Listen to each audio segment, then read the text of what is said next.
You can always dream, but that don't mean your plans and goals always works out. But we can always shoot for the best.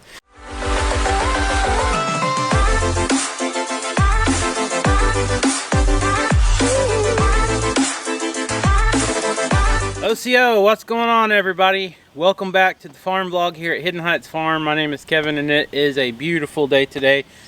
We got some projects we're going to try to get knocked out today. We'll probably break it up in two different videos.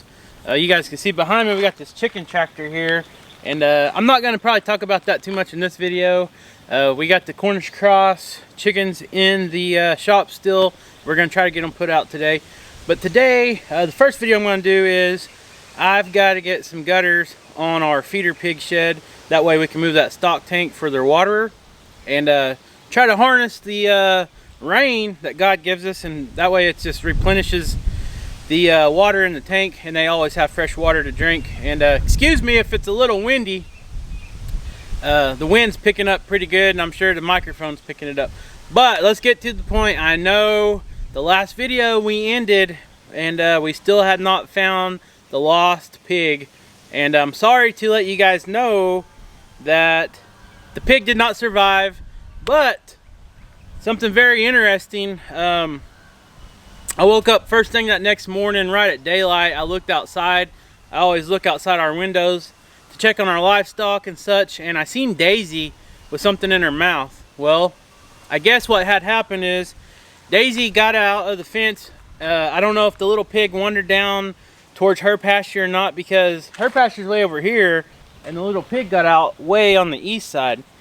So anyways, I seen her have something in her mouth. I was like, that is not the pig.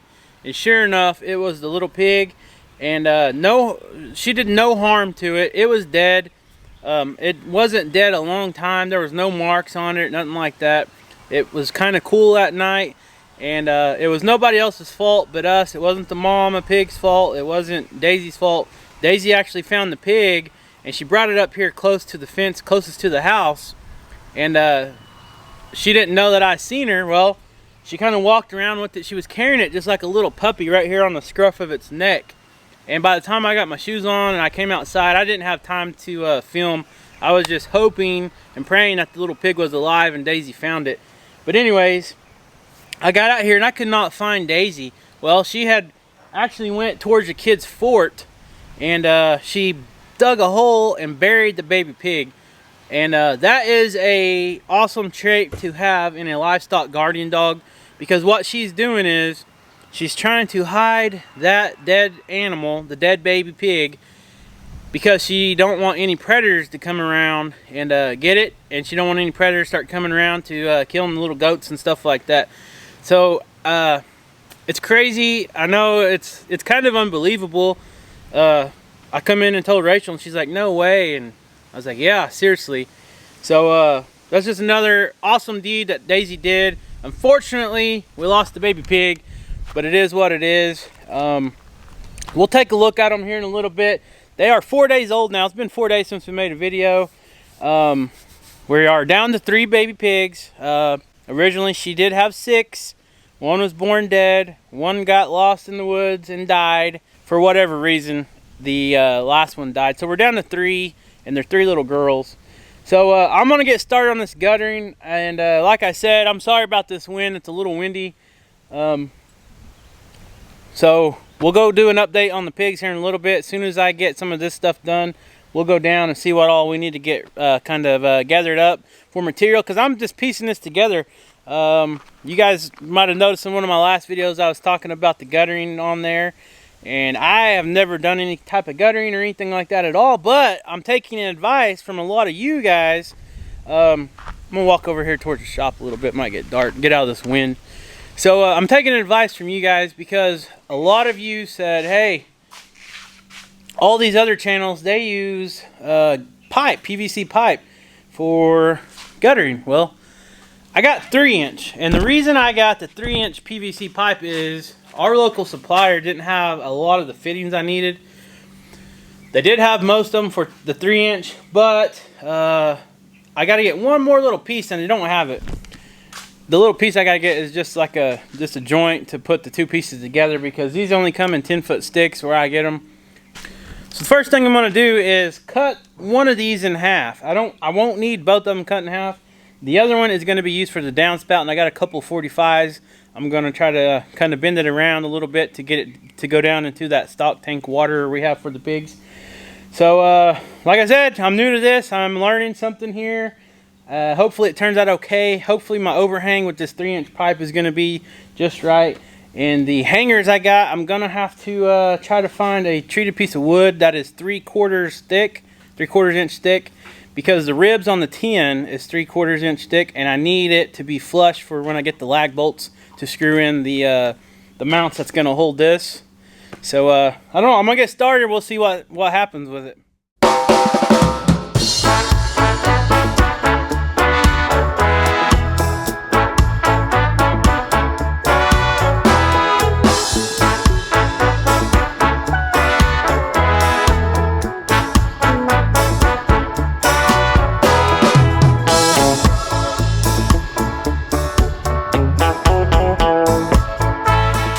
Alright guys, so what I did is I measured the circumference of the pipe, and all the way around it is 11 inches.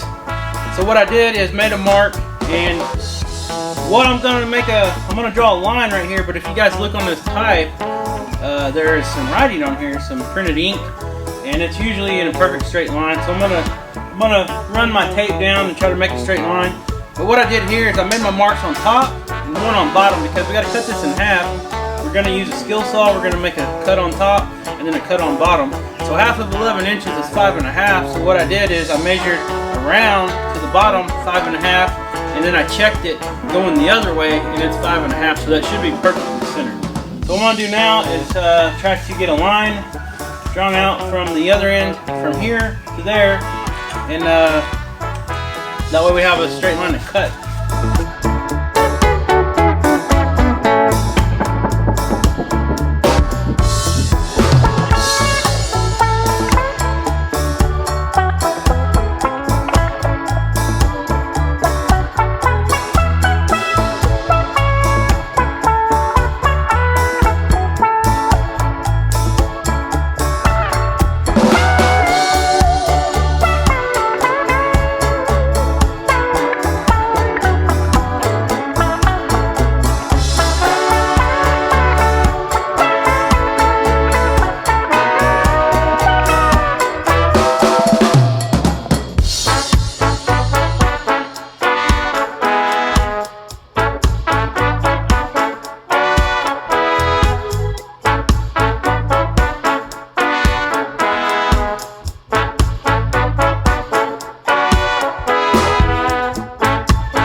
Got the 3-inch PVC cut in half.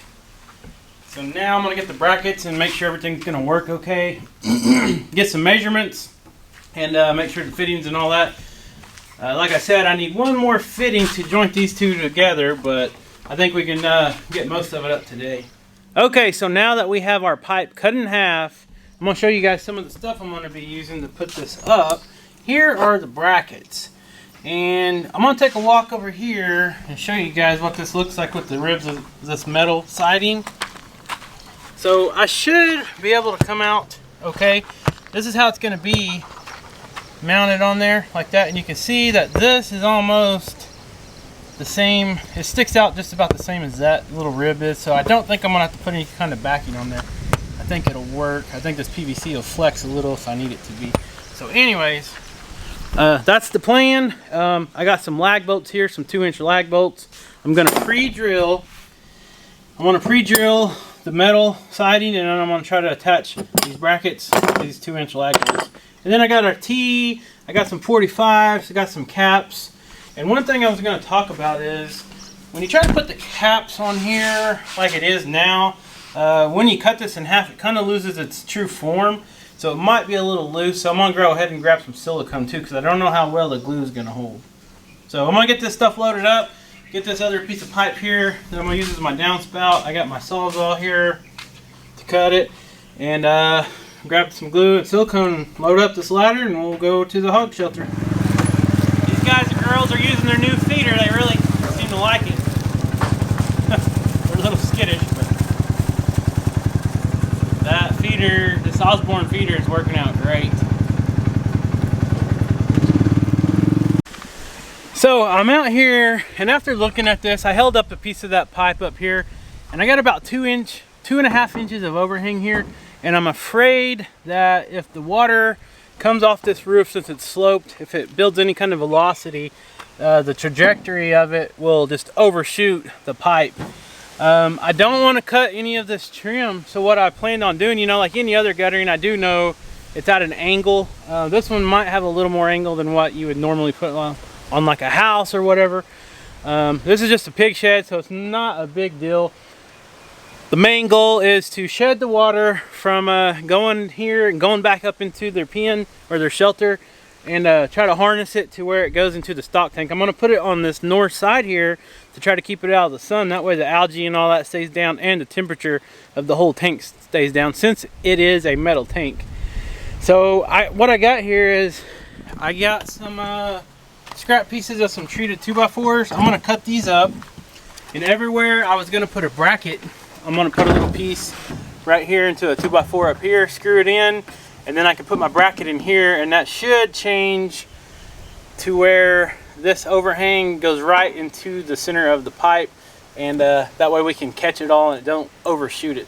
So I'm going to get busy cutting these up and try to get my brackets mounted, and then hopefully this works out.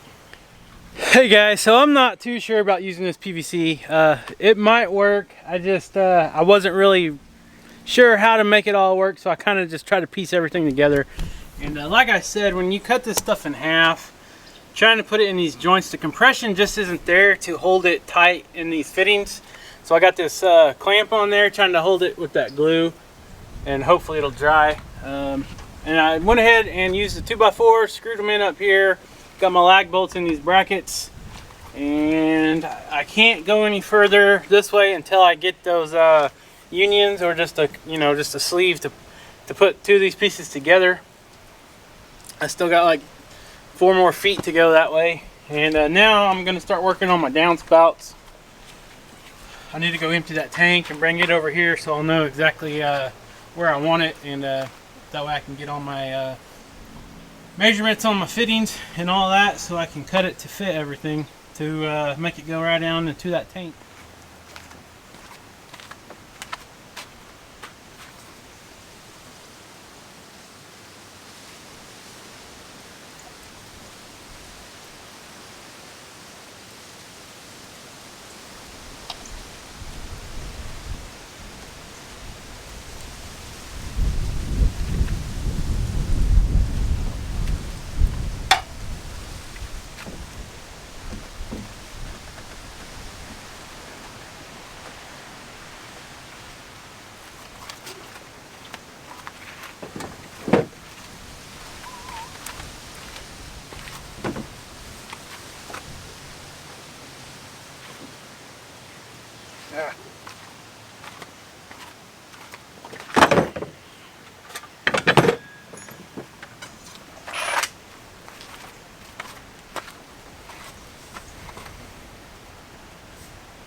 So I always said work smarter, not harder. I tried to tip over that water tank by myself and I just couldn't do it when it was up against the fence like that. I couldn't get any momentum behind it. So anyways, I hooked up the strap to the Ranger, pulled it on over, and I got it moved over here now. So this is as much as I can get done today. I'm gonna have to get that piece to join the two pieces together. And I'm gonna say I don't recommend using this PVC like this. After splitting this stuff together, I could not get that glue to stick at all. So I went ahead and put 2 screws in there and a lot of silicone in there. So now it's holding. When I went over to get the water tank a while ago, I heard a sound, and sure enough, I came back over here and this had fell off. It just won't hold. Like I said, when you got it cut in half, the compression just isn't there to make that tight fit to where the glue dries against both the pipes real good. So anyways, I got my cap on there, got my 45s on there, got the tank on here. So now we just need some rain, and wouldn't you know, I need rain. It ain't supposed to rain in the forecast for 3 or 4 days. So I'm about to go get some a barrel of water and bring on here and go ahead and fill this up at least halfway so they'll have some water to drink for the next couple days, because it's going to be pretty warm. But we got it done, pretty much done. Even if it does rain, even though I don't got all that done, I got 10 feet on there. So 10 feet, I need about, I guess, 5 more feet since it's 15 foot long. I'm pretty sure I said it was 12 foot long earlier. I don't know what I was thinking or why I said that, but it is 15 foot long. That's a 10-foot stick of PVC. And I think this would have worked out a lot better if it was 4 inch. It is just a 3 inch, like I said. You guys can see that there. The runoff should hit it just right. This only has a foot of fall for 12 feet, this whole roof. So it's not like it's gonna go crazy. It's not super steep, so hopefully it don't overshoot it, but I think we should be good. Now we're just gonna have to wait for some rain to really try it out. And I might put a cover on here, like get a piece of plywood or something to put on top and just cut a hole right there. We'll see how this thing works. It might not even work. You can always dream, but that don't mean your plans and goals always works out, but we can always shoot for the best. Alright, so I know you guys are probably tired of this little project I got going on, so let's go check out the baby pigs and see how they are doing. Alright, so we got some temporary pens set up. Like you can see here, Margaret is on baby watch. She should be having her babies any day, right, Margaret? She is getting bigger and bigger and bigger. Her milk's come in, and we're just waiting for her babies to drop. So they don't have a real big area right now, but we don't want to go through the same thing like we did the other night. That was absolutely horrible. Rachel and I are both, you know, just embarrassed about it. All right, let's see if we can see these little girls. These are all girls.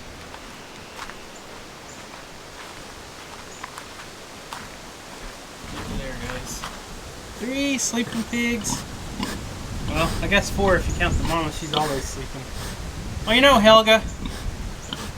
Miss Helga. How's your babies? Huh? She still got some feed. Gotta get her some fresh water here in a little bit. Well, you know, girl. Huh? You gonna come talk to me?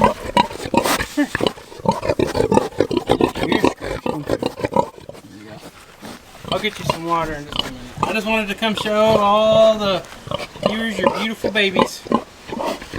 So there is one in here that's still alive, is a runt. And there was 5 living. Then there was 4 after we lost one in the woods. Over here in all the thick woods. And then the next day, one died on us for whatever reason. But, oh man, we have raised... Let's talk about this for a minute. Let me set this camera up. Alright, you want to be on video? Helga, come here. Alright guys, so we have raised hogs several times, and we've farrowed hogs, and I don't think we've ever lost one until now. We were thinking that these sows were due like June 1st, and they actually were due, you know, last week. So just a week after, you know, first week of April. And it shot us for a surprise. They weren't really showing a whole lot, and their milk wasn't coming in and all that. We should have been better prepared. We got these hog panels here, and we always try to pin up our sows, put them in these sheds so they can have the babies. Now I know a lot of people got on there and said, where's your farrowing crates and this and that. Guys, if you've ever seen the farrowing crate, I'll try to put a picture up here if I can find one, if I can remember to put one on here. You know, we like our animals to be happy, you guys know that. And when they have these farrowing crates, it's pretty much like they're just being held down. They can't hardly move around at all, and they just have their babies in there, and they got to lay there and let their babies nurse on them. And that's so they don't squish them and all that good stuff. And you know, we want ours to be as natural as possible. And yes, we did lose one, and yes, you do risk the mama laying on them. And thankfully, she's a good mama. When she gets up and down, she usually does very well. She does it really slow, and she makes sure the babies aren't under her. It's a natural process that these babies got to learn as well. You know, when they know mama's coming, they try to get out of the way.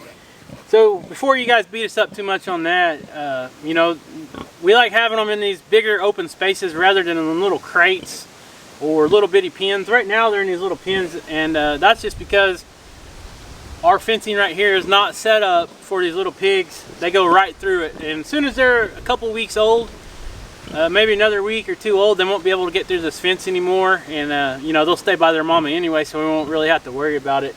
And then we'll let them out of here. But another thing is, you don't want two pregnant mamas being able to interact with each other all the time. If you know, there's a lot of people that raise 10 or 20 or even more sows on a big pasture, and they just let them farrow wherever they want. You know, if you got a big enough area to where they can go out and stay away from everybody, that's fine. But a lot of times, you know, sometimes the mamas will fight, or sometimes other mamas will eat the other babies and stuff like that. So we're just going to pin them up for now like they are. She's got plenty of room. She don't need to be going anywhere else. Just keep her fresh water and food. The babies, you can see one of them come out over here. I'll quit talking and go video that, because I know that's what you guys want to see. Look at this. Little bitty spots on them. You know, little girl. Huh? They are just little bitty girls, and there is the little runt right there. She's doing good though. She's been eating good. Sometimes they'll catch up with the others. Sometimes they stay smaller the whole time. You hear them talking.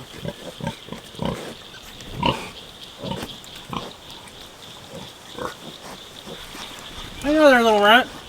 So Kaya has claimed the runt, and Caleb has claimed one with little elephant ears, and he's named her Charlotte already. I don't know where he got that name. Yeah, right, I'm kidding.